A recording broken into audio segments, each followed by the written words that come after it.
Sorotan lain, Saudara, Presiden Prabowo Subianto memberikan kesempatan dan mengaku akan memaafkan para koruptor apabila mereka mengembalikan uang rakyat yang telah dicuri. Wacana yang disampaikan Presiden menuai beragam respon dari sejumlah pihak.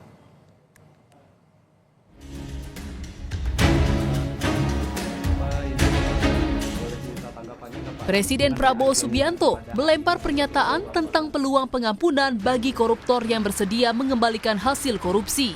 Di depan mahasiswa Indonesia di Kairo, Mesir, Prabowo menyebut koruptor akan dimaafkan jika mengembalikan uang yang telah dicurinya kepada negara.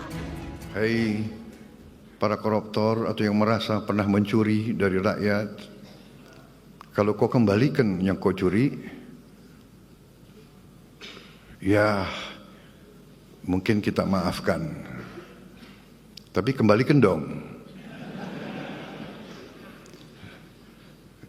Nanti kita beri kesempatan cara mengembalikannya, bisa diam-diam supaya nggak ketahuan. Mengembalikan loh ya, tapi kembalikan. Saya dalam minggu-minggu ini, bulan-bulan ini, saya dalam rangka memberi, apa istilahnya tuh, memberi memberi kesempatan untuk tobat. Menteri Koordinator Bidang Hukum, HAM, Imigrasi dan Pemasyarakatan Yusril Iza Mahendra menyebut Presiden bisa saja mengeluarkan amnesti dan abolisi sebagai mekanisme memaafkan koruptor jika mengembalikan hasil korupsinya.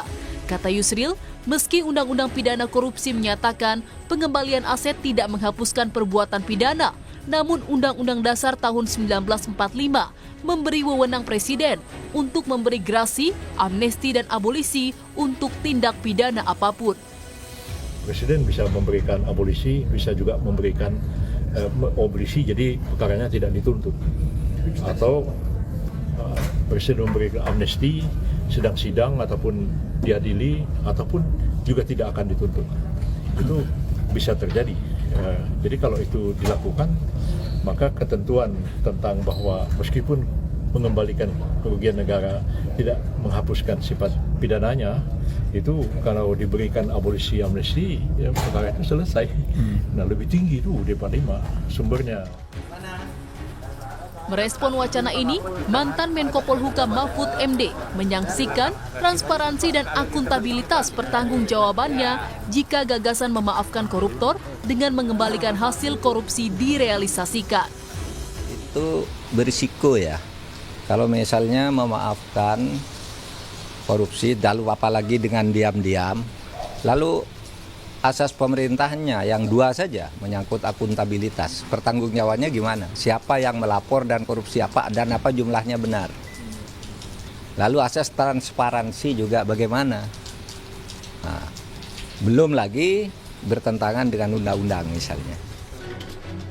Sementara pengajar Sekolah Tinggi Hukum Indonesia Jentera, Bivitri Susanti menilai wacana memberikan maaf kepada koruptor yang mengembalikan kerugian negara sangat tidak tepat. Bivitri menegaskan mekanisme grasi, amnesti dan abolisi bisa diberikan untuk hal yang salah pemidanaannya.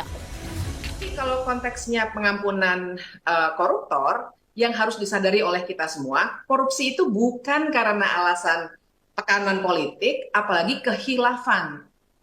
Korupsi itu biasanya disebabkan karena keserakahan, bahkan juga biasanya yang korupsi bukan orang miskin ya. Pemaafan sebenarnya justru akan merusak hukum pidana kita, karena seakan-akan tidak ada efek jera yang mungkin mereka dapatkan, malah mungkin ibaratnya tuh kita berjudi aja, kita korupsi aja dulu. Nanti untung-untung kalau misalnya kita kembalikan sedikit, terus lolos dari pidana. Wacana memaafkan koruptor jika mau mengembalikan hasil curian menuai banyak tanggapan. Sejumlah kalangan menilai sebaiknya Presiden Prabowo fokus mempercepat RUU perampasan aset yang tak masuk prolegnas DPR. Tim Liputan Kompas TV.